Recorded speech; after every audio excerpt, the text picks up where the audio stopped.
Okay, picking up with part two of our conversation with Marc Gunther, veteran philanthropy journalist who's written a long piece recently, last week, I'll say, in the Chronicle of Philanthropy on vaping and what philanthropy has done, big philanthropy in the form of Michael Bloomberg and the Bloomberg philanthropies to try to, well, what does one say, mitigate, eliminate, to prevent vaping from doing so much harm. At the end of part one, you were referencing personal responsibility, kind of giving it a little bit of a compliment and wondering if it's accorded too terribly much respect by big philanthropy. You know, at the Bradley Foundation, where I did work, vouchers would have been a signature issue for us. And we would have aligned personal responsibility with the grant making, saying we were trying to return power from the government to the individual. Should more of that be done? Would there be an equivalent to that in the public health context? Or what do you think of Bradley's attempt in the form of vouchers to deal with personal responsibility as part of its grant making? So, yeah, I mean, I would say, although I know many in philanthropy and outside certainly would disagree, that philanthropy has played a very constructive role in the whole debate about school choice.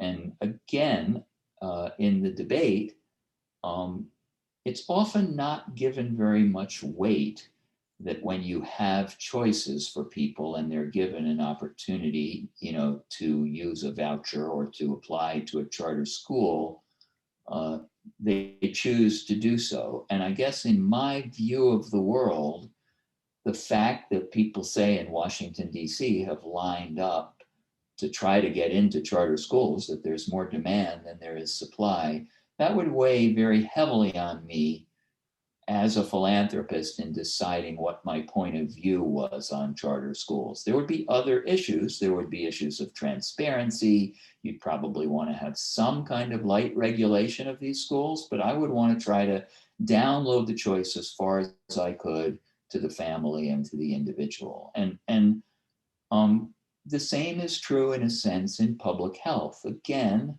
I don't smoke. No one in my family smokes. I didn't want my children to smoke when we were growing up, but at least it's worth considering whether people should have the freedom to smoke cigarettes, assuming they take responsibility for the consequences.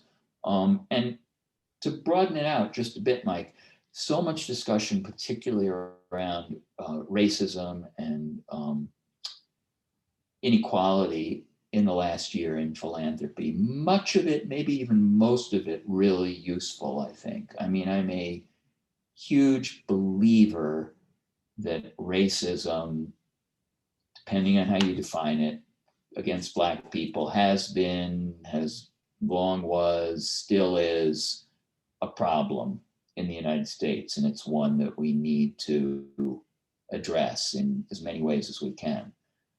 What I worry about is that the conversation in philanthropy about systemic and structural racism diminishes the idea that individual choices by people of every race and every class make a difference. So I don't want this to be about Blacks, but getting married before you have children makes a positive difference for families, we've learned. Having two parents in the household of whatever gender makes a difference for families, a positive difference, we've heard.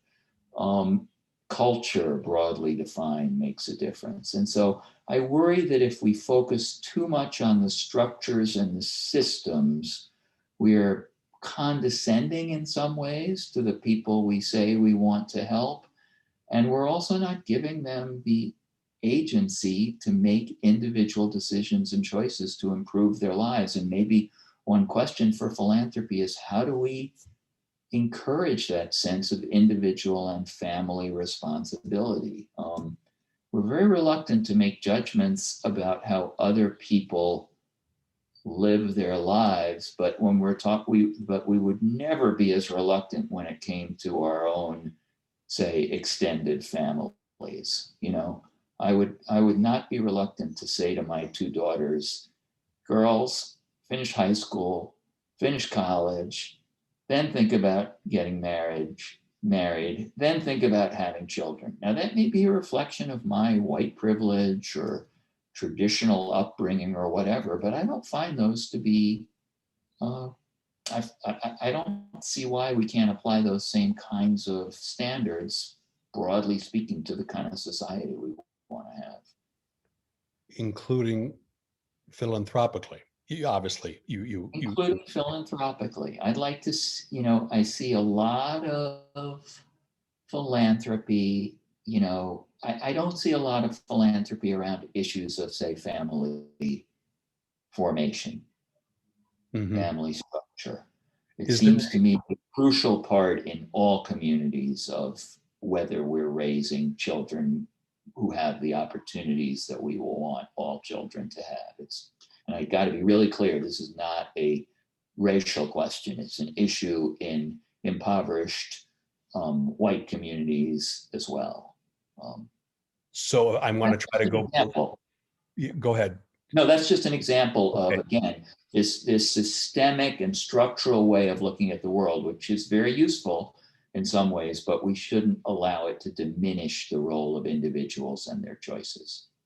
So I want to go both narrow and then broader again. What can be learned from the case study of Bloomberg and vaping that could be applied to the larger critique of big philanthropy and agency or personal responsibility in the social justice area, which is, I'll say, hot, consuming a lot of time and energy. But what can we learn from your article about how to better go about?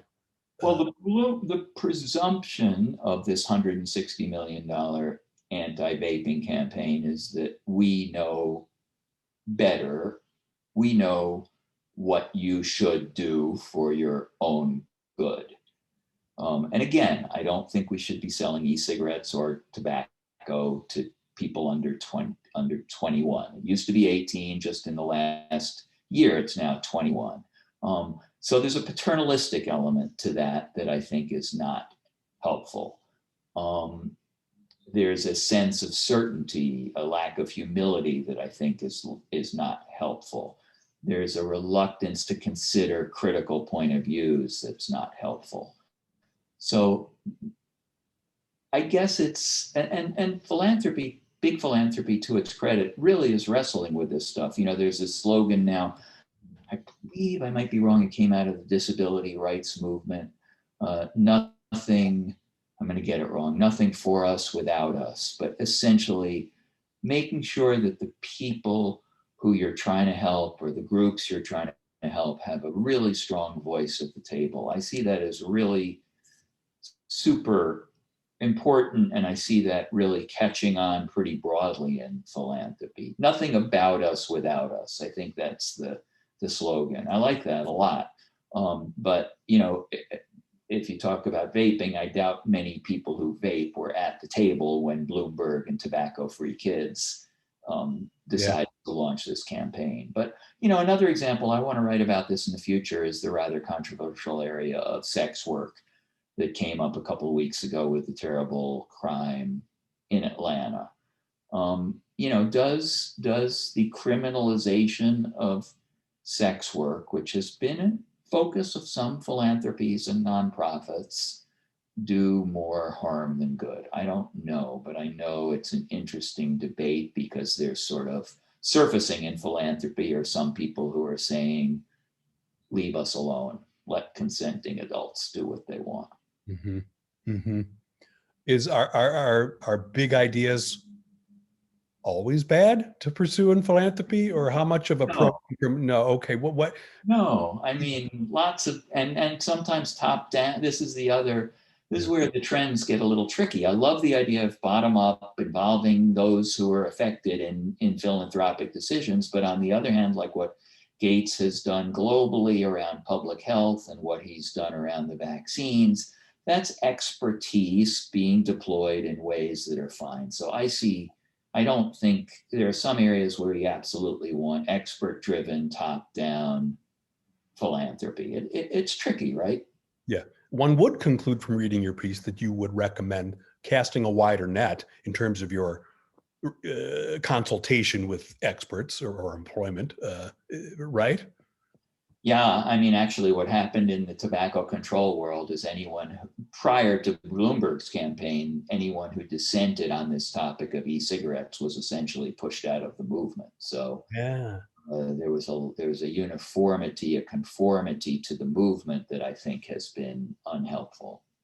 Yeah. Um, There's an implicit criticism, I guess it's explicit, of some of the grant recipients as well, who might have been too quick to be bowled over. I don't want to let you just get away with throwing an elbow or whatever at the no, money no, people, but the grant recipients no, themselves no. I are mean, to blame. yeah, the Cancer Society, as recently as 5 years ago, had what I view to be as a very constructive point of view on vaping, but they essentially shifted ground to ignore the potential for vaping to help people quit smoking. Yeah, yeah. Well, all right. I want to keep us within the time. Just quickly on philanthropy journalism. What is the state of it? Is it aggressive enough? That's me putting a ball on the tee for you to hit because you've Yeah, already said. But what's there's going not on? enough of it.